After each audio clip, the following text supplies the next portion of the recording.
you doing, everybody? My name is Doug Edgell. I got fingersonthefrets.com, and today we're going to work on Every Morning by Sugar Ray. If you follow the product link below, you will see the tabs. You can click on that, and I believe it's 4 pages long of this one, and it's the entire arrangement the way I have arranged it for acoustic guitar.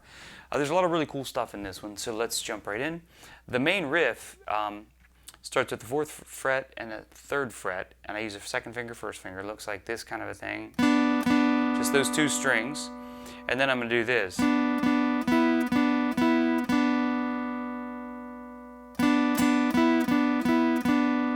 I'm going to come down here, just the 1st finger and the open G string, open 3rd. I'm going to do it one more time.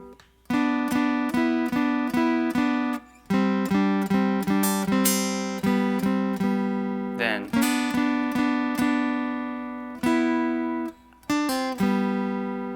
let's do it again.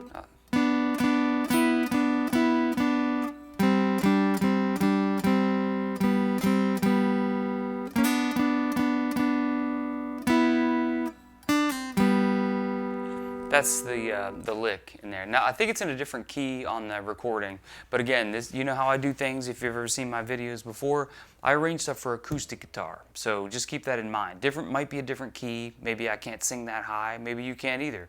But this is just for acoustic guitar. I do a lot of acoustic gigs, so this is how I do things. Okay, now it's G, D, and C. Instead of just playing open position chords, I'm using a bar chord for the G, open for D, and bar chord for C. I use my pinky for the bar chord. You can use 3rd finger. The reason I do that is because sometimes when there's a rest or a percussive hit I like, it's harder to do that when you're doing open strings. So for instance,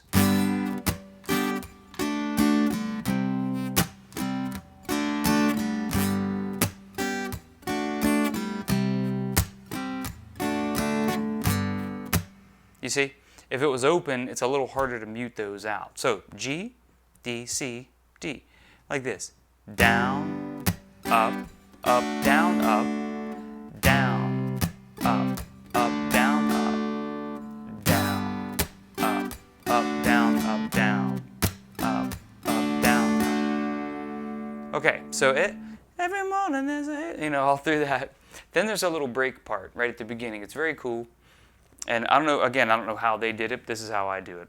I'm using what are called 6th chords, and it's a D down to a C, like this, chromatic.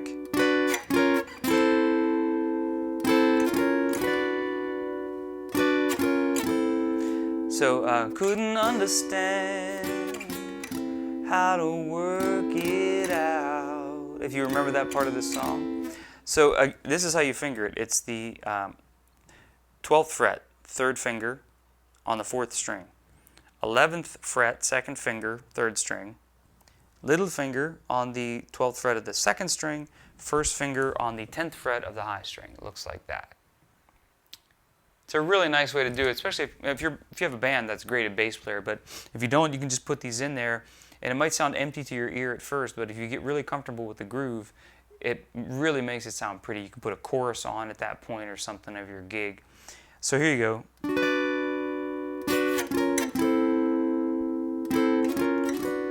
And when you hear that lazy rhythm, what that is, those are called quarter note triplets.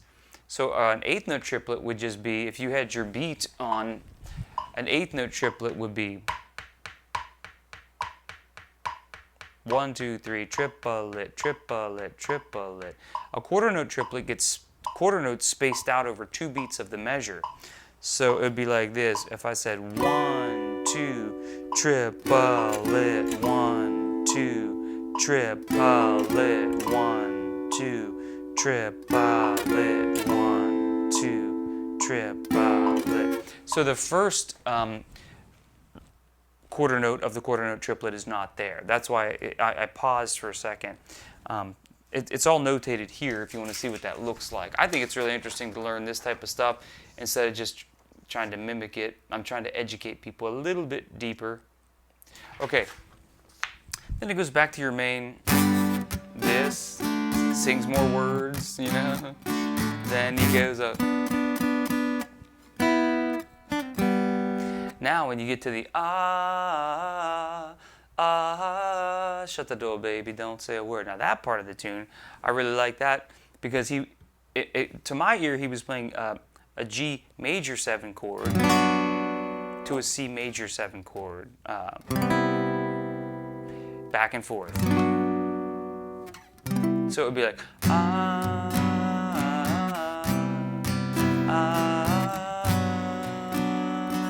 shut the door baby, don't say a word. So it really mixes it up, especially if you're playing solo acoustic. You don't have to just play G and C again. You can do something a little more exotic. Here's G major 7 root on the 6th string position. So G, and then you know how like a regular bar chord is this, but when you do a major 7 chord, you see how my hand is a little bit more cramped in there. So it's a G, skip a string, F sharp, B, and then a D here, no top string. Now, if you had the facility to, you can do what's called a hinge bar, and you can bar across here, get the top string, and that's an F sharp, and that actually matches with the chord, but that's a little bit harder to do. So really, you could just play this. And then the 3rd finger will stay, slide it here, and then C comes in like if it's a power chord, then this would be a B note, and that's an E note. And when you see this, that's C major 7. Regular C is here, right? C major 7. So here it is again. And if you play that top note, like I said, the hinge bar, over to this, you can get the melody in there.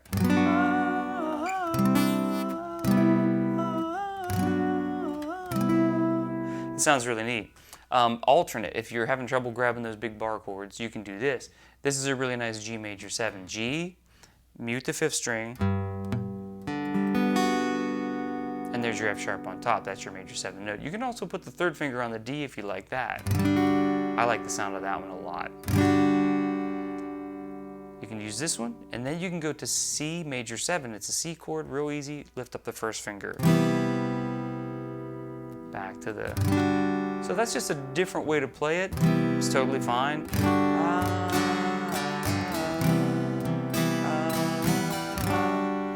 Sometimes I like these bar chords, I can control them a little bit, they don't ring as much. Especially if I'm trying to get that kind of a thing going. Okay, so these are the parts. Now the bridge, I like this as a guitar lesson because there's many things. There's a riff, there's 6 chords, there's major 7 chords, there's regular power chords mixed with, regular bar chords mixed with open position chords. And there's bar chords. So in the bridge, C, power chord, palm muted. To D, then E, G to E. So C, she always rights the wrongs for me, baby. She always rights the wrongs for me. Then you're back to this. So again, I play a lot of solo acoustic gigs and stuff, and when you're doing that, if you just bang on the same chords the whole time, it's very repetitive and the audience will tune you out. But if all of a sudden you bring it down, try to mix it up a little bit. If you don't know how to palm mute, you just put your palm literally right where the bridge, the saddle meets the string, and gently leave it there until you get a nice ring. See, it's muted, but it's still ringing. And then when you get back to the open, variation, you see. Okay, so this is Every Morning by Sugar Ray. I don't know, I think that's all the parts. If you follow the tab link below, you can get the 4-page printout. That might really help you as well. So, Doug Edgell here. Thank you so much for watching. Visit Fingers on the Frets. I have a Patreon page now. You can follow that link. It'll be up soon. Happy picking out there, everybody. Have a good day.